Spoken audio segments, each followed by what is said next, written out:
My wife declared, "I don't love you anymore. My ex wants me back." Yet she remained oblivious to the storm that was about to unfold. 15 years of matrimony concluded in the space between the salad and the entree.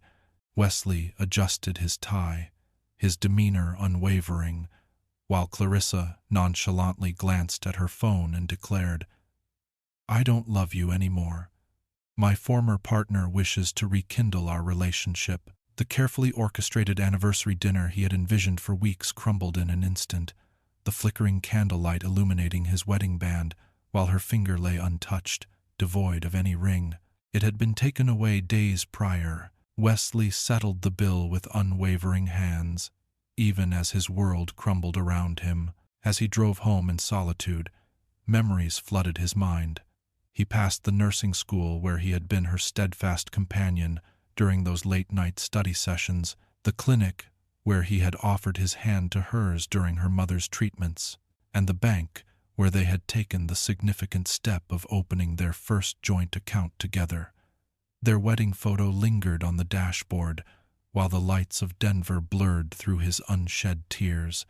Unbeknownst to her, the most profound reaction could manifest not in fury, but in a serene grace that spoke volumes. Ethan Miller took a moment to step back, his gaze sweeping over the built-in bookshelves he had dedicated 6 weekends to crafting in Clarissa's home office. His fingers glided along the bespoke crown molding, crafted with care to showcase her nursing certifications and accolades. Sawdust clung to his Denver Broncos t-shirt, a minor sacrifice for the joy he envisioned lighting up her face upon discovering the anniversary surprise. 15 years, he murmured, adjusting the photograph of their honeymoon in Aspen with a gentle touch. The recollection of her laughter, echoing as she ventured onto the slopes for the first time, enveloped him in warmth, even as the late September chill crept through the Craftsman windows. The vibration of his phone signaled a reminder. Dinner reservations at Lorenzo's at 7, the very place where he had proposed, where they had celebrated her nursing school graduation, where they had raised a glass to her mother's remission. Wesley held a deep conviction that places were imbued with history, and that honoring that history was of utmost importance. From the desk, Clarissa's phone emitted a soft chime. Wesley shifted it to shield the screen from the encroaching sawdust, catching a fleeting glimpse of a notification from Dee before the display faded into darkness. A fleeting frown flickered across his face before he brushed it aside. It is likely Denise from the hospital. Clarissa had been putting in extra shifts of late, coming home with a preoccupied demeanor that Wesley linked to the pressures of her job. Once he emerged from the shower, Wesley took his time to don the charcoal suit that Clarissa had so thoughtfully assisted him in choosing the previous Christmas. Despite the passage of time, 15 years warrant a fitting recognition. He slipped the small velvet box, holding the sapphire earrings he had carefully saved for, into his pocket, alongside the card that detailed the plans for the mountain cabin they had long envisioned together. Lorenzo greeted them with a bottle of champagne and led them to their cherished corner table. Clarissa appeared breathtaking in a dress that Wesley had never encountered before, her blonde hair elegantly arranged in a way that departed from her typical practical nurse's bun. A disquieting sensation lingered in the air, woven through her fleeting kisses and evasive glances, yet Wesley chose to embrace gratitude over worry. He proposed a toast to 15 years, lifting his glass once their orders had been placed. Clarissa's smile was a mere facade, failing to illuminate her eyes as she gently clinked her glass against his. "Wesley, there's something I must share with you." His heart faltered at the sound of her voice, yet he held on to his reassuring smile. "What thoughts occupy your mind?" She placed her glass down, glancing at her phone before locking eyes with him. "My feelings for you have faded. My former partner seeks to rekindle our relationship." Time stood still. "Your former partner? Damon from the time before our paths crossed?" The individual engaged in the realm of real estate development? Indeed. Her nonchalant demeanor sent a chill racing down his spine. I have engaged in conversation with him for quite some time now. He has transformed, now radiating success. Wesley's thoughts surged, striving to grasp the unfathomable. Engaging in conversation with him. For what duration? A handful of months. Clarissa swirled her water, the diamond on her finger strikingly missing. I have already gathered the majority of my belongings. Sophie will be assisting me with the move tomorrow while you're at work. Wesley caught the empathetic gaze of their waiter, Antonio, the son of Lorenzo, who had been familiar with them for many years. The sting of humiliation seared through me, a relentless reminder of the betrayal that had cut so deep. I see, Wesley remarked, his voice remarkably composed even as the tremors roiled within him. What about our anniversary? Was it too much to ask to bring this up before I secured the reservations? Clarissa offered a slight shrug. I thought a public setting might be more suitable, avoiding any unnecessary drama. As the entrees were placed before him, Wesley found himself unable to savor the flavors, yet he continued to eat with a deliberate rhythm. The voice of his mother resonated from the depths of his childhood. In moments of greatest challenge, the essence of dignity reveals itself as paramount. In the end, he was adamant about covering the cost, even though Clarissa's suggestion to share the bill was delivered with a hint of reluctance. Some principles endured, steadfast, even as the very foundation beneath them disintegrated. As Wesley drove home in solitude, he navigated through the familiar landmarks of their shared life, each one reopening the raw wounds of his fractured existence. The house lights flared to life as he drove into the driveway. From the vantage of the front window, he observed dresser drawers left slightly ajar and closet doors standing open, inviting curiosity. The tangible proof rendered any form of denial utterly futile. Eleanor White, their neighbor for a decade, approached as Wesley steadied himself before stepping inside. The casserole dish released wisps of steam into the crisp evening air. She mentioned softly that she had seen Clarissa depart with her suitcases not long ago. I thought this might come in handy for you tomorrow. Wesley took the dish, offering a courteous thank you, even as the weight of communal awareness loomed over him, a shadow of embarrassment trailing closely behind.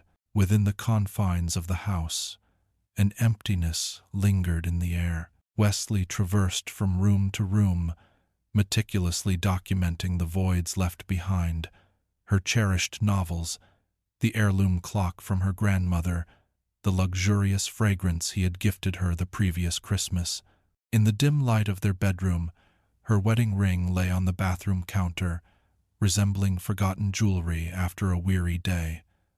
The home office renovation now loomed as a testament to misguided devotion. As Wesley extinguished the lights, an object on the desk drew his gaze, a wedding photo with Clarissa's face meticulously excised, leaving his smile aimed at nothingness. Wesley found himself in the grasp of wakefulness, sleep slipping through his fingers like sand. At 3 a.m., he sat before the computer, his methodical mind as a project manager, striving to uncover patterns within the chaos. Their shared desktop still held Clarissa's email account, programmed to recall the password she had recently updated. Wesley paused, grappling with the breach of privacy, yet the memory of her nonchalant confession of months spent in deception lingered in his mind. The retrieved, erased emails unfolded their narrative in a precise sequence. Dinner gatherings as Wesley toiled into the night, hotel bookings aligning with alleged girls' weekends. The fragments of her absence coalesced into a vivid portrait of treachery. The most heart-wrenching moments came from the text exchanges during their marriage counseling sessions just 3 months prior. Clarissa had unveiled Wesley's vulnerabilities, revealing his fears of abandonment following his father's departure and his insecurities about being too predictable with Damon. The therapist's office, once a sanctuary for healing, had transformed into a site for strategizing her escape. As the first light of dawn broke, Wesley meticulously recorded the credit card statements, each revealing a series of puzzling expenses. A Visa statement unveiled an intimate dinner for two at the Capitol Grill, marking their anniversary weekend from the prior year. Unbeknownst to him, while he toiled through a weekend emergency at the project site, convinced she was off visiting her sister in Colorado Springs, Clarissa had been in Denver with Damon. As Wesley stood before the bathroom mirror, he found himself staring at a hollow-eyed stranger, a man he scarcely recognized, as he readied himself for the day ahead. Routine offered a framework when feelings loomed large, threatening to unravel everything. He reached the office before dawn, channeling his energy into the looming deadline of the healthcare facility project, deliberately setting aside the turmoil brewing within. By mid-morning, Edward Clark, his mentor and senior project director, observed the distraction that had settled over him during the team meeting. "Let's grab coffee," Harold proposed afterward, the invitation unmistakably mandatory. The company cafe served as a tranquil backdrop as Harold, at 68, with his silver hair and piercing blue eyes, observed Wesley over steaming cups. "Today," Harold noted, "you seem to be bearing a considerable weight." The polished veneer of Wesley's professionalism began to fracture. "Clarissa is departing from my life, drawn back to her former flame from before our paths intertwined." Harold's face betrayed no hint of astonishment. "Adrian Blake, the alleged real estate developer?" Wesley's gaze shot upward. "Are you familiar with him?" "Not personally," Harold remarked, stirring his coffee with a measured precision. "However, my daughter was involved with him for a short time 3 years back. There exists a discernible pattern, Wesley. He seeks out women with financial security, exploits their resources, and vanishes once they are depleted." Wesley remarked that Clarissa was a nurse, and the realization began to settle in. Attractive compensation, outstanding creditworthiness, married to a successful project manager, Harold remarked, an ideal target. "I ought to give her a heads up," Wesley began, but hesitated at the sight of Harold's face. "She wouldn't believe you," Harold said softly. Ellen did not. "It is essential to prioritize your own security, my son, today, before shared accounts turn into barren ones." That afternoon, Wesley sent a message to Clarissa, seeking to arrange a meeting regarding financial matters. In a coffee shop, perfectly situated between their respective workplaces, they convened neutral ground for the unfamiliar strangers they had transformed into. Clarissa made her entrance a full 20 minutes behind schedule, her gaze flickering to her phone with an almost frantic urgency as Wesley maintained his composed demeanor, gently probing about bill payments and the intricacies of account divisions. "You've always been so careful with money," she remarked with a hint of disdain when he inquired about the mortgage. In the midst of managing the budget, Wesley held his ground with unwavering poise. "Clarissa, I am striving to approach this with reason. It is essential that we engage in a conversation about the practical aspects at hand. Damon is now assisting me with my finances," she remarked, her gaze drifting to her meticulously manicured nails. Yet another intriguing turn of events. "He perceives investment opportunities that you have always approached with caution." Wesley studied her intently. "In what ways are Damon's finances continuing to mend after his previous endeavor?" Her instinctive response revealed all he needed to know. At the very least, he possesses the art of savoring existence. "Not everything requires a meticulously crafted 5-year plan, Wesley. There are individuals who truly embrace the present. The dialogue concluded with her nonchalant demand for half their savings to secure the condo deposit, while Wesley quietly came to the understanding that safeguarding his interests, rather than seeking to mend their relationship, had become his foremost concern. "I will have my attorney reach out to you," he declared, standing up from the table. "Legal counsel?" Clarissa let out a melodious laugh, perpetually steeped in theatrics. As she departed without a single glance back, Wesley observed the stranger who bore his wife's visage, pondering how he had overlooked the metamorphosis, or if she had always been this individual, biding her time for the right moment to reveal herself. Wesley had not intended to make an appearance at the company holiday gathering. 3 weeks after Clarissa's departure, his social energy continued to wane, drained by the relentless act of assuring concerned colleagues that he was doing just fine. Harold's unwavering determination ultimately won him over. "Concealment grants her dominion over your existence, my son." The vibrant ambiance of the hotel ballroom clashed starkly with the tumultuous thoughts swirling within Wesley's mind.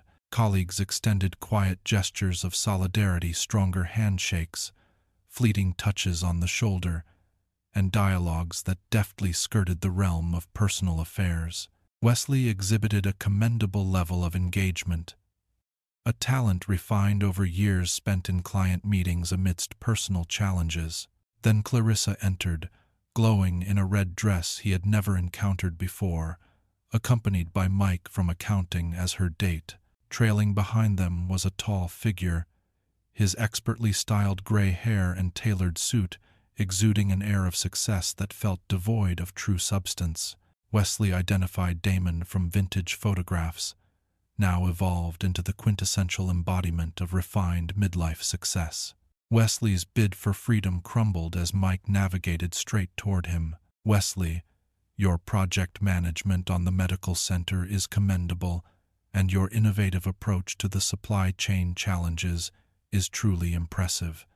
Before Wesley had the chance to reply, Damon reached out his hand, exuding an effortless charm. "Ah, so you are the renowned Wesley. Clarissa has shared all the details about you with me." The delicate accentuation of every detail validated Wesley's deepest dread regarding those counseling sessions. "Damon," Wesley conceded, grasping the extended hand with a touch of professional decorum. As Clarissa's gaze drifted to the appetizer table, her interest piqued in an unexpected manner. "We ought to discuss investment strategies at some point," Damon continued, his confidence teetering on the edge of condescension. "I am aware of some remarkable avenues for planning your retirement. Clarissa noted that you are quite—" He paused with intent. "Frugal with your finances." Wesley held his ground, his demeanor steady, despite catching wind of Damon's boisterous jesting among a circle that encompassed several of Wesley's peers. "It's akin to making the leap from economy to first class, wouldn't you agree? There are those who seem oblivious to the true desires of women." Clarissa's laughter, echoing the unmistakable reference to their marriage, pierced through Wesley's ribs like shards of broken glass. He withstood an additional 30 minutes before departing with a sense of dignity, steering his way home to an emptiness that at last mirrored the desolation within. The carefully maintained composure of weeks disintegrated the moment Wesley shut his door. 15 years unraveled in the span of 3 weeks. The wedding album rested on the coffee table, its pages splayed open from the previous night, each photograph a testament to vows that now seemed fleeting. Wesley navigated the house with an unusual lack of care, gathering Clarissa's remaining belongings from drawers and closets and tossing them into boxes. Within the confines of the spare room closet, he stumbled upon the void where his mother's cherished china once resided, wedding gifts, a legacy woven through the fabric of generations, now seemingly subsumed by Clarissa's presumptuous assertion of ownership. The revelation ignited a fury that eclipsed the pain. "This stops now," Wesley declared to the vacant house, his voice sounding foreign even to himself. As the night deepened, Wesley delved into the life of Adrian Blake, uncovering unsettling trends lurking beneath his charismatic facade. Business endeavors that had once sparked investor excitement now lay in ruins, and a string of relationships with accomplished women seemed to end in financial turmoil. While nothing overtly illegal surfaced, a distinct pattern of success constructed upon the backs of others became evident. The following morning, Wesley reached out to Laura Bennett, an attorney suggested by Harold. Her office, a blend of practicality and professionalism, reflected her no-nonsense attitude as she absorbed Wesley's predicament. The moment he uttered Damon's name, a slight change flickered across her face. Adrian Blake. Standing at approximately 6 feet, with distinguished gray at the temples, he asserts his expertise in developing boutique properties. Wesley nodded, taken aback. "Are you familiar with him?"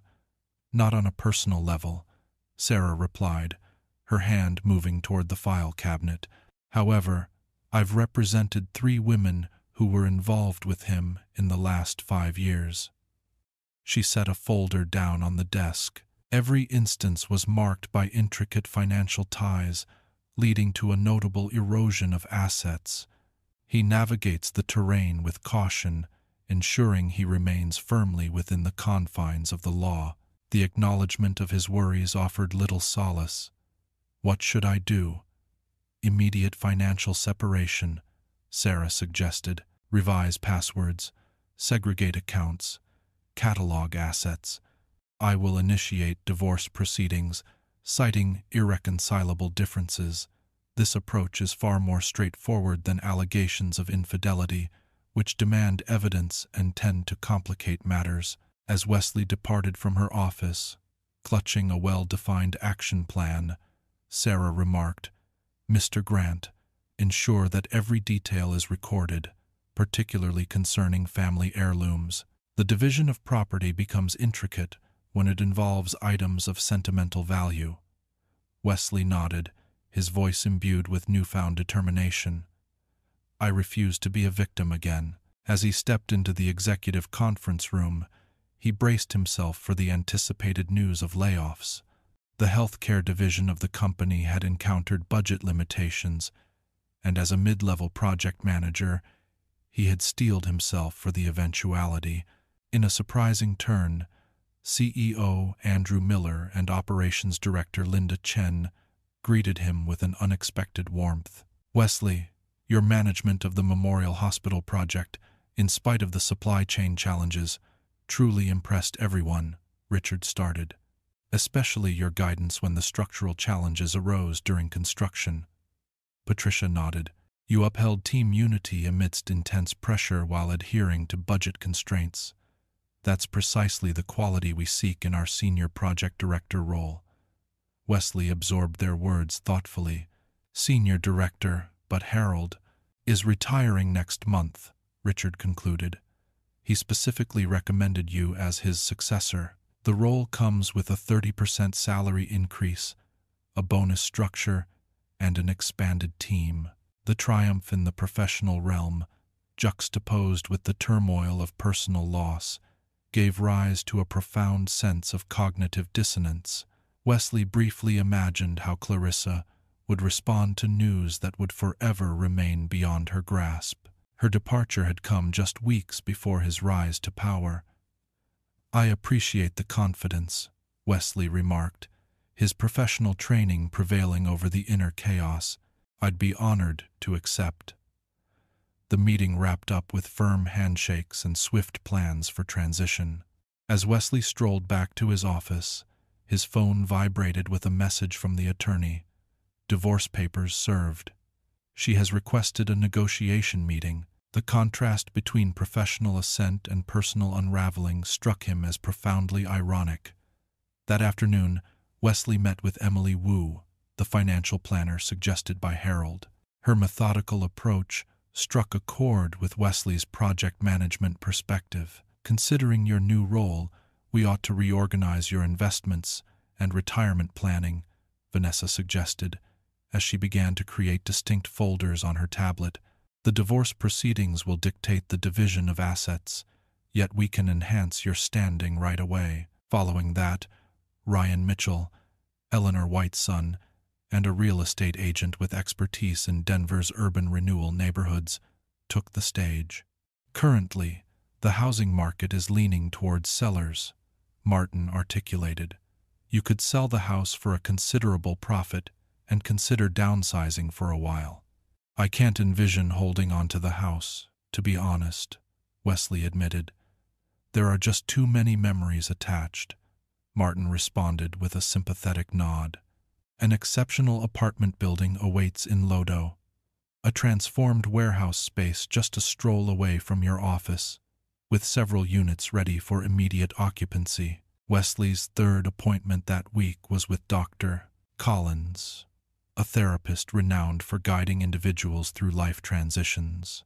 Her pragmatic method sidestepped unnecessary emotional digging, opting instead for effective coping techniques. Consider recovery as a project plan, she proposed, acknowledging Wesley's professional perspective. Emotional healing unfolds through discernible phases, albeit not always in a straight line. Milestones and progress indicators can be established. Wesley took solace in the methodical approach. I must navigate my professional responsibilities while also managing my personal feelings. Compartmentalization can serve as a beneficial short-term strategy, concurred Dr. Collins. We should designate particular moments for grief work and separate times for professional pursuits. Wesley crafted a 3-phase recovery strategy: financial safeguarding, emotional healing, and social restoration. He set clear timelines and defined objectives, employing project management techniques to navigate his personal reconstruction.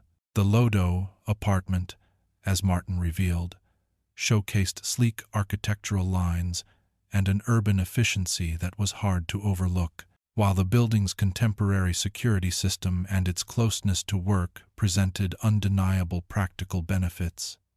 It was the emotional neutrality of the space, void of history, that promised a kind of psychological solace. The previous owner installed these built-ins, Martin noted, gesturing toward the custom bookshelves in the study area. He held the esteemed position of professor at Denver University. It's perfect, Wesley concluded, admiring the craftsmanship devoid of any painful memories. As he signed the rental agreement in the building manager's office, the elevator doors slid open to unveil a woman with dark, curly hair, wrestling with her grocery bags. She halted at the sight of Wesley, a spark of recognition igniting in her gaze. "Wesley," she said, her voice tinged with uncertainty. "Marlene," Wesley said, taken aback by the unexpected presence of Clarissa's old friend from nursing school. "Is this your home?" "5th floor," she confirmed, her expression a tapestry of emotions. "For about 2 years now, I've heard about it." "Well, I apologize," he said, the tension hanging in the air as Martin finished the paperwork. "All set, Mr. Grant. Move-in available next Tuesday." "You're moving here?" Marlene asked, her surprise unmistakable. Wesley nodded. "A fresh start. I'll be on the 3rd floor. Welcome to the building," she said, her smile warm and inviting as she moved toward the elevator. The rooftop garden is breathtaking at sunset.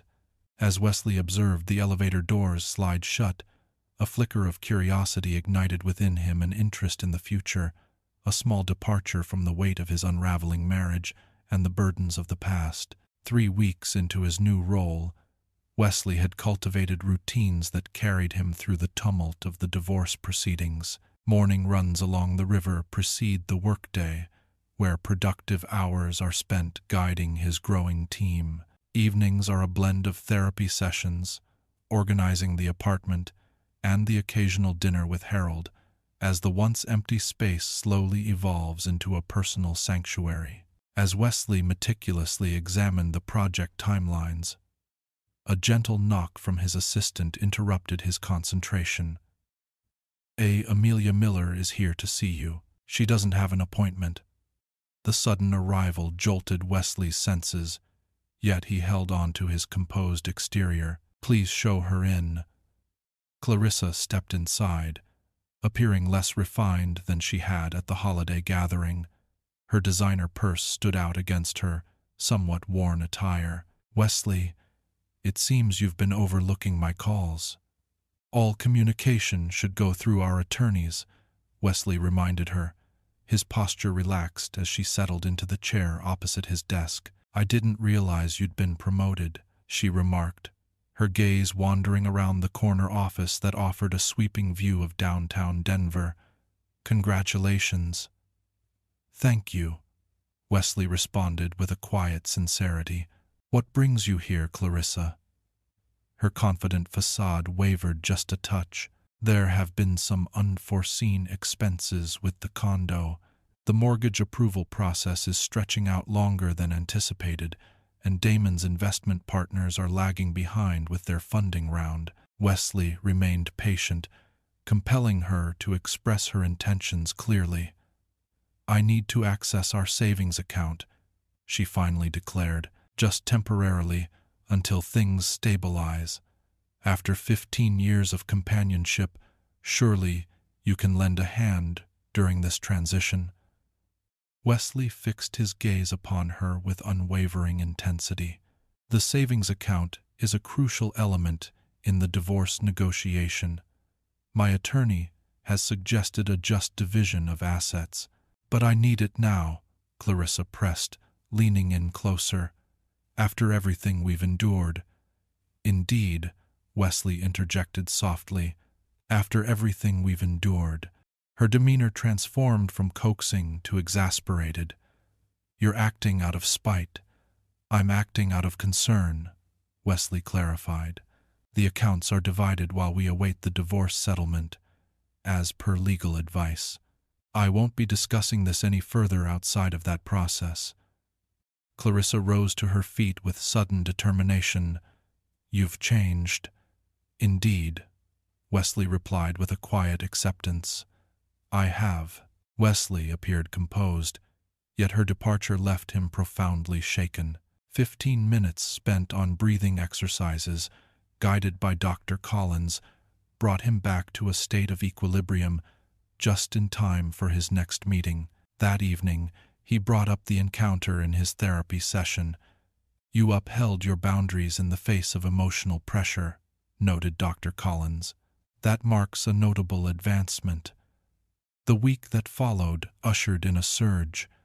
Sophie, Clarissa's sister, reached out with a straightforwardness that contrasted sharply with Clarissa's more cunning ways. "Wesley, she requires access to funds," Sophie urged. "She is currently residing with us due to some complications regarding the condo. Damon has been embarking on business trips, yet the outcomes are far from what was anticipated." "I truly regret to hear that," Wesley responded with genuine concern. "However, our financial issues are being addressed within the divorce proceedings." "You're inflicting punishment on her," Sophie charged. "I am honoring the legal process," Wesley clarified. "Choices have consequences, Sophie, for everyone involved." Following Sophie's call, an anonymous package arrived, a delivery of her mother's china, or rather, 4 place settings of it. The note that accompanied it was succinct. "Damon sold the rest. Apologies, M." The discovery that family heirlooms had been exchanged for immediate funds brought clarity to Wesley's perspective on the matter. That night, he heard from mutual acquaintances that Clarissa had been spreading the notion that he was acting out of financial spite during their separation. "We know that's not who you are," Diane from their former neighborhood association reassured him. "Anyone who's known you for 5 minutes knows better." The next day, Wesley stumbled upon unauthorized charges on their last joint credit card expenses at unfamiliar restaurants and hotels, all dated after their separation. This final breach of trust compelled Wesley to reach out to Laura Bennett, setting in motion the process of complete financial separation. "This is the right move," Sarah affirmed. "Document everything for the settlement negotiations." That weekend, in search of constructive engagement, Wesley decided to volunteer for the community garden revitalization project he had noticed in the elevator of his building. The rooftop area required clearing before winter to ready it for spring planting. The physical labor provided a therapeutic escape from his emotional turmoil. "Wesley," a familiar voice called out as he loaded debris into a composting bin. "I didn't expect to see you here." Natalie Hayes stood before him, clad in gardening gloves and a Denver Botanic Gardens cap, her curly hair neatly tied back in a practical ponytail. "My therapist suggested physical activity with tangible results," Wesley confessed, discovering that honesty flowed more freely with someone who was not deeply entwined in his current circumstances. They collaborated effortlessly, their dialogue meandering through safe subjects until they paused for a refreshing drink at the rooftop's edge, gazing out over the sprawling city below. "I must share something with you," Marlene said, her demeanor grave. "I cautioned Clarissa about Damon months ago. His name struck a chord with me the moment she brought him up. He had a brief romance with my cousin, ultimately leaving her burdened with considerable debt." The astonishment on Wesley's face was unmistakable. "She didn't believe me," Marlene continued, claiming I was envious of their bond. "That is the reason we ceased our conversations." "Thank you for sharing that with me," Wesley remarked, absorbing this fresh revelation. Marlene's expression radiated a deep and sincere concern. "He approaches this methodically, Wesley. You're not the first partner caught off guard. I only wish she had paid attention." The dialogue turned to the garden planning committee, yet Wesley sensed a delicate shift, the first genuine bond with someone who grasped his predicament without condescension or sympathy. The opening of the community garden in early spring marked a significant moment, coinciding with the final phase of Wesley's divorce proceedings. After 6 months of dedicated effort, both the rooftop space and Wesley's life had undergone a remarkable transformation. His commitment to regular running had fortified his body, while therapy had nurtured his mind. The leadership role at work became a beacon of purpose amidst the collapse of personal foundations.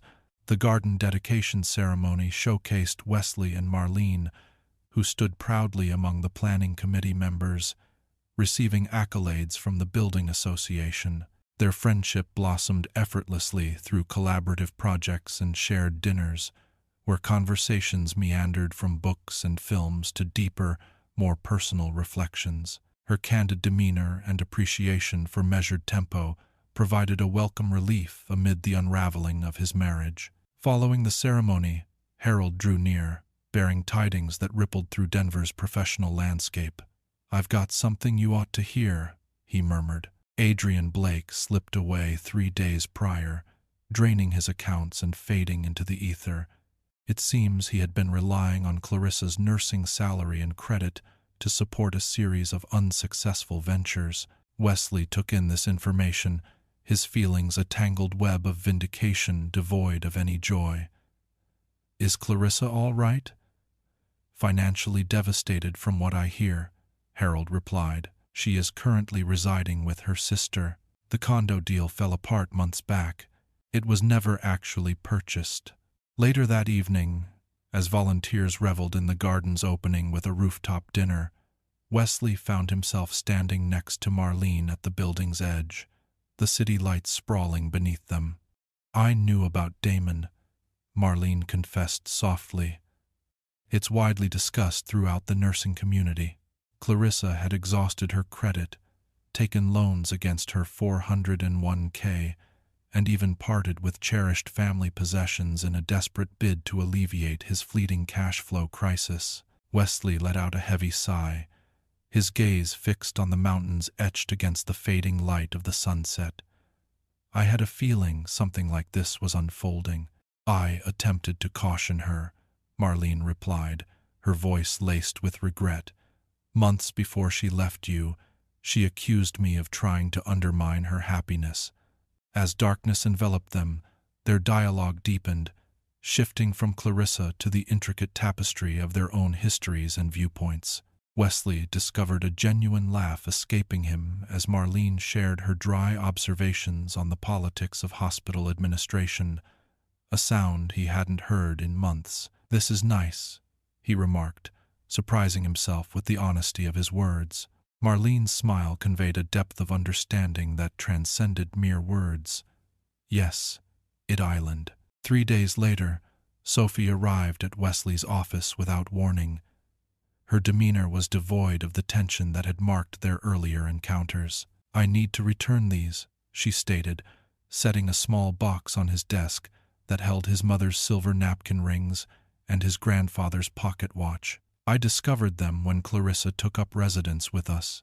"Thank you," Wesley replied, his voice wavering as he struggled to maintain his composure in the presence of these familial ties. Sophie's unease was palpable. "I owe you an apology, Wesley. I had championed her connection with Damon, convinced her that she was worthy of a life filled with more thrill than what she had. Yet," she paused. "Then, a project manager with an air of predictability?" Wesley concluded with a touch of dry wit. "I was wrong," Sophie conceded, "entirely wrong. She's lost it all. Wesley, her savings, her credit, even her professional standing. She took out loans from her colleagues, unable to return the favor." Wesley kept a composed demeanor even as the weight of the matter hung in the air. "I'm sorry to hear that," Sophie said, her voice wavering as she spoke. "She requested that I inquire on her behalf. She inquired about the possibility of returning home, asserting that you would comprehend." In that instant, everything came into sharp focus. Clarissa's belief that a steadfast refuge would always be available upon her arrival, that his dependability rendered him foreseeable and, consequently, susceptible to her influence. "Sophie," Wesley said gently yet firmly, "please convey to Clarissa that I wish her well, but there is no home to return to. The divorce will be finalized next month, and I have moved forward with my life." "She mentioned that you would always take her back," Sophie confessed, "that you were predictable in that regard." Wesley smiled, devoid of bitterness. People evolve. Sophie's final plea for financial assistance met with the same empathetic yet resolute denial. As she departed, Wesley sensed the culmination of a journey, an infringement of boundaries, acknowledgement, safeguarding, and the steadfast creation of a new truth. 2 days later, the moment of truth arrived. Clarissa asked to meet at the coffee shop where they had shared their first difficult conversation after the separation. Wesley consented, understanding that true closure demanded an honest exchange. Clarissa's appearance narrated a tale of its own, with designer clothes now draped on her frame, slightly askew, a physical testament to crumbling facades. The dark circles under her eyes revealed a depth of stress that no makeup could mask. "Thank you for meeting me," she began, her tone laced with an uncharacteristic humility. "I've been attempting to reach you. Our attorneys manage all communication now," Wesley reminded her with a gentle tone. Clarissa's facade began to falter. "I committed a grave error, Wesley. Damon was not the person he claimed to be. He has vanished, taking everything with him. I long to return to a place I once knew." Wesley experienced a surge of compassion, yet felt no burden to act. "But there is no home awaiting your return, Clarissa. Having sold the house, I've taken a step forward in my life. We can start anew," she urged, a note of desperation creeping into her voice. 15 years can't simply vanish. They didn't vanish," Wesley gently clarified. "They concluded with a decision. Your decision." Tears welled in her eyes. "I had no idea it would unfold like this." "I believe you," Wesley said with genuine sincerity, Yet that doesn't alter our current situation. Her eyes narrowed, filled with newfound clarity. Is there someone else in the picture? Whispers of you and Marlene have reached my ears. Wesley kept his affairs to himself. My personal life is no longer your business, just as yours has ceased to be mine. I wish you healing, Clarissa, as I discovered my own. Yet, our journeys separated the instant you chose to invest your loyalty in another.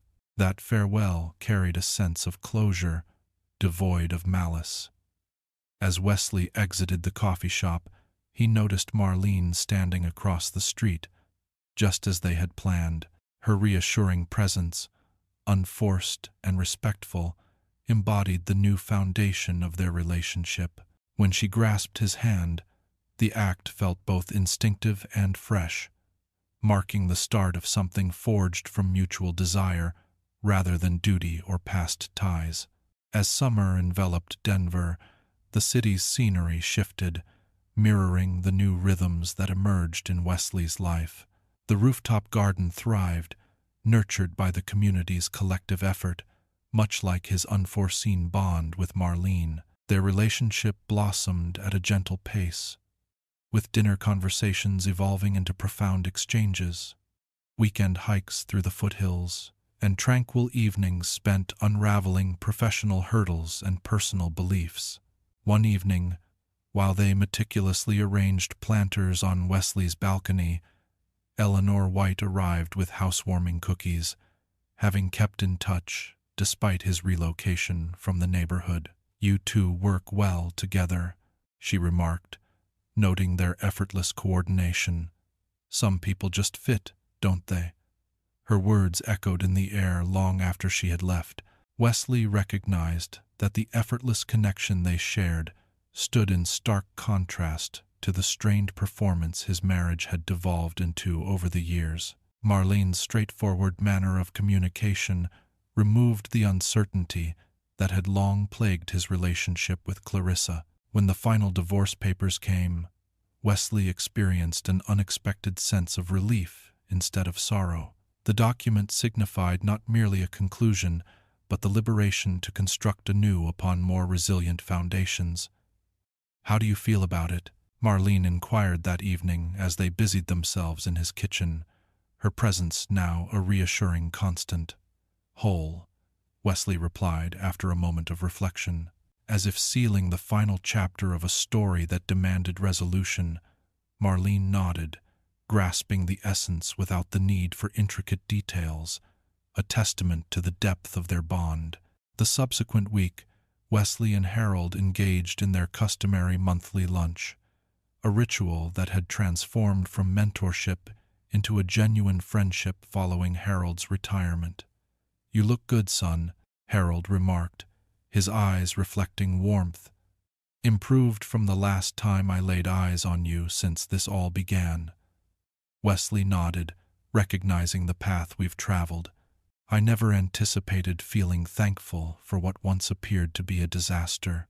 In moments of loss, what once seemed essential often uncovers the true essence of what one is meant to have," Harold reflected, a truth forged through the fires of his own journey. "Clarissa's decisions were never a measure of your value. This realization has dawned on me," Wesley concurred. The betrayal unearthed fissures that had long been concealed beneath the veneer of routine and comfort. Harold's expression shifted to one of understanding. And Marlene? What was unfolding in that realm? Wesley found it impossible to hide his grin. "We're proceeding with caution, yet undeniably, it feels distinct, rooted in our present selves, rather than the people we were at the start. A wise strategy, one that Harold would endorse. Do you have something to share?" Wesley pulled a small velvet box from his pocket, unveiling an exquisite emerald ring within. "This belonged to my grandmother. My mother entrusted it to me, waiting for the right person to come along at the right moment. I believe I have discovered both."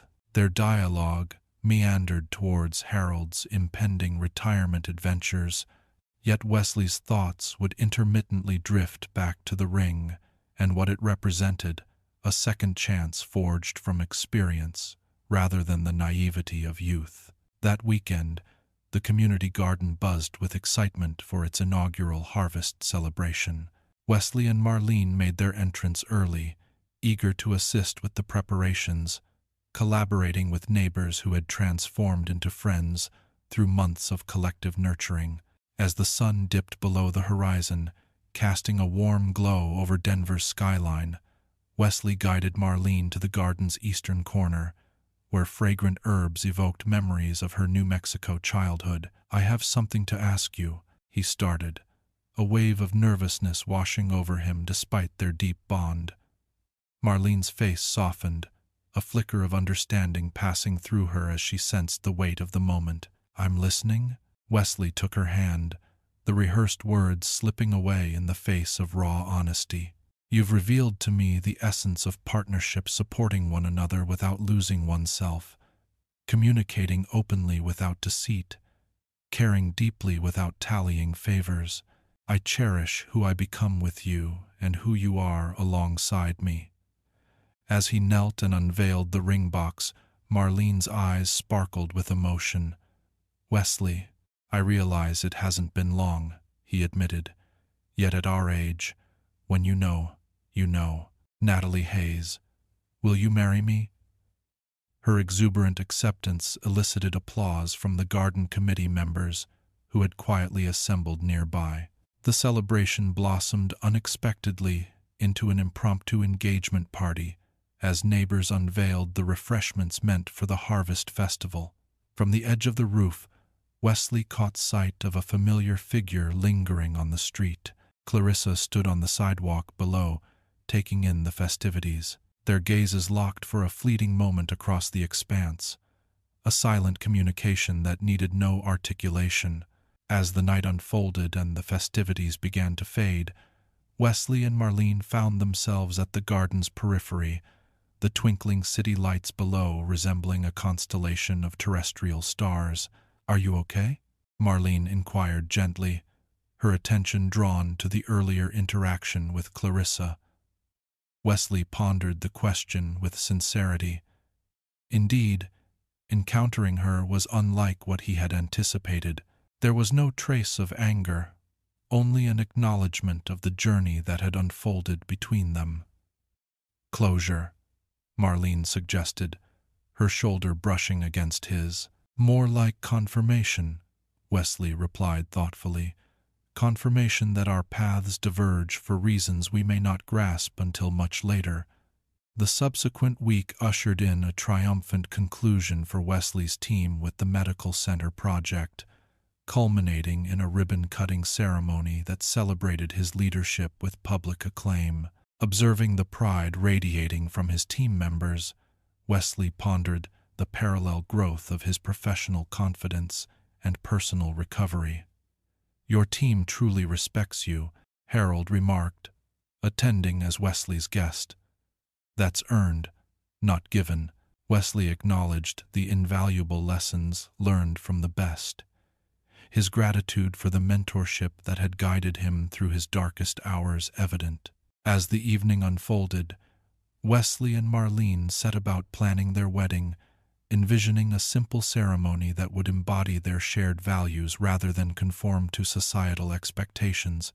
In stark contrast to the grand wedding he had shared with Clarissa, this upcoming celebration would embrace a sense of genuineness over spectacle, a modest ceremony attended only by those who truly mattered, Marlene proposed, ever the voice of reason. "Perhaps in the garden when the roses unfurl their petals next spring."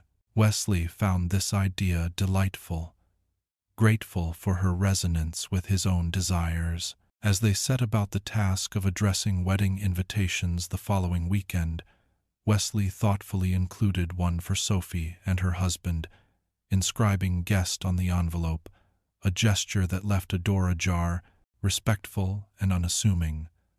"Are you sure?" Marlene inquired, her understanding of the underlying meaning evident. Wesley nodded in affirmation. Healing unfolds in myriad forms. Some doors shut for good, while others linger ajar, redefined by new limits. On that Sunday, they made their way to the mountain property Wesley had acquired, the dream Clarissa had forsaken transforming into the future he and Marlene would construct side by side. As they traversed the land, the contractor and Marlene engaged in a dialogue about the vision for a humble cabin, one that would pay homage to the surrounding beauty instead of overshadowing it. "This view is extraordinary," Marlene exhaled, her eyes sweeping over the valley where the mountains cradled the horizon like guardians. "It'll be even better from the west-facing deck," the contractor remarked, examining the initial sketches. "Every sunset will be yours to behold." As the contractor paced along the property line, Wesley and Marlene stood side by side on the rugged outcropping destined to be their foundation. "What occupies your thoughts?" she inquired, observing the thoughtful look on his face.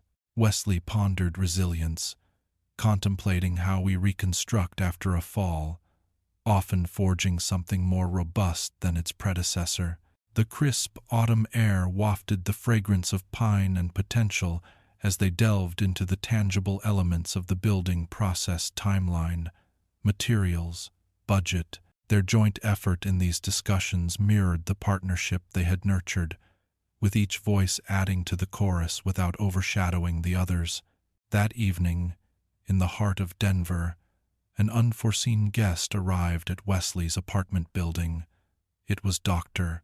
Henry Foster, the husband of Eleanor White, and a distinguished cardiologist at Denver General. "Clarissa asked me to give you this," he remarked, extending an envelope toward Wesley. "Last month, she made her way to our cardiac unit, deeming the situation important, yet not urgent."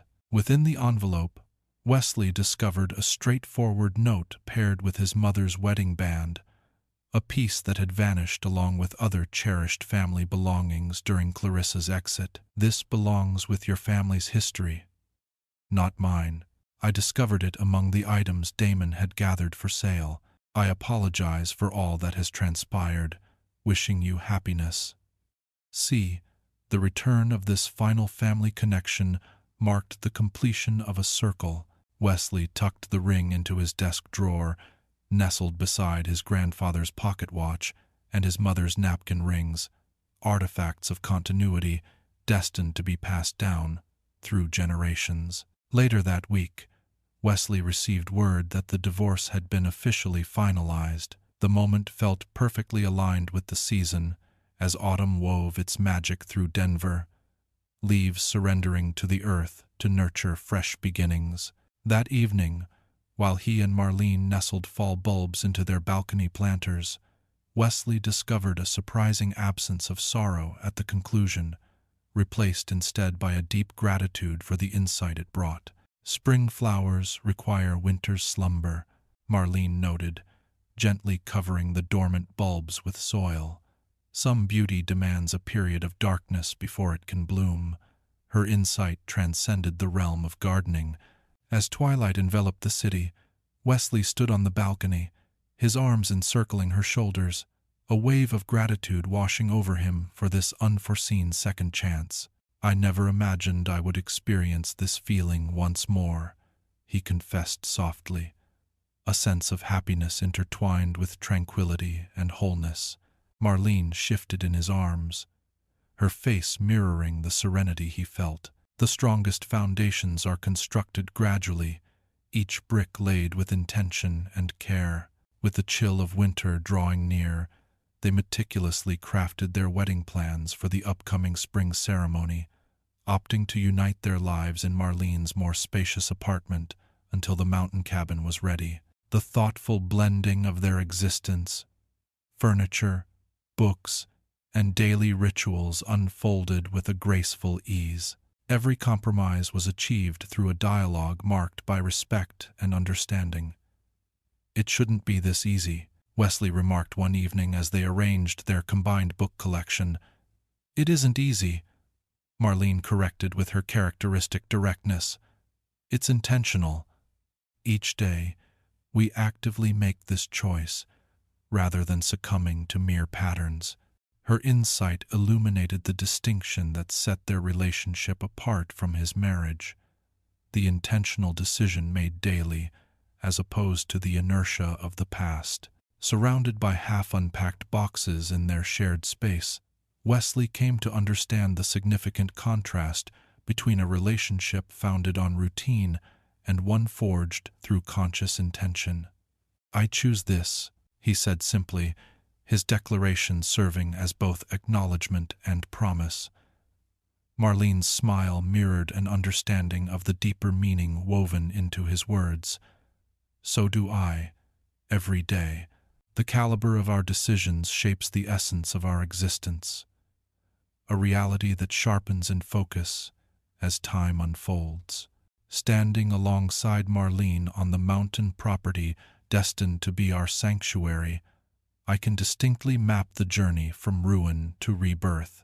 What once seemed like an overwhelming tragedy, a 15-year marriage concluding between courses, has transformed into a poignant yet essential separation of what had ceased to benefit us both. Clarissa's choice to depart compelled me to reconstruct a life I might have clung to for the sake of comfort instead of true satisfaction. In this process of reconstruction, I unearthed strengths I had long overlooked. There lies a profound understanding in discerning between those who cherish us and those who simply appreciate what we offer. The difference often eludes us until situations peel back the layers of facade. In that stark revelation, we uncover who persists when the act of remaining grows challenging. The community that gathered around me, Harold's wise mentorship, Sarah's insightful guidance, and Eleanor White's gentle support, unveiled the genuine bonds I had formed, often without recognizing their true significance. Perhaps you too have faced such betrayals, instances when the solid ground you trusted showed its cracks. If so, you grasp the confusion, the shame, the doubts that creep into your mind. You might see the allure of bitterness or revenge, the urge to repay hurt with hurt in a flawed effort to balance the scales of emotion. Yet dignity offers a more secure refuge than retribution. The strongest reaction to betrayal isn't revenge, but the act of reconstructing a life so exquisite that the void left behind becomes its own form of retribution. This does not imply dismissing pain or pretending that injury never happened. It signifies a refusal to allow that injury to shape your future or dictate your value. When Clarissa departed, she took with her 15 years of shared history, yet she could not strip away my potential for growth, my professional skills, or my ability to forge new relationships. These were mine to cultivate and fortify. The promotion I earned, the friendships that grew deeper, the unforeseen bond with Marlene. None of these were mere rewards for hardship, but rather the organic evolution of seeds sown long ago, now granted the room to thrive. Clarissa embarks on her own challenging path toward wiser decisions. I desire her healing, free from the burden of obligation to facilitate it.